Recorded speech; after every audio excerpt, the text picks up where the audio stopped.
Wait, did you know there's an animal that poops perfect cubes? Meet the wombat, Australia's master of geometric bowel movements. Unlike your average animal, wombats drop nearly 100 cube-shaped poops every night. Why cubes?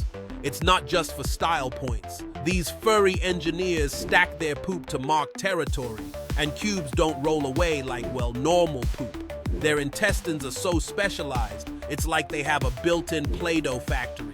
Who knew the secret to survival could be shaped like a dice? Next time you see a square, thank a wombat.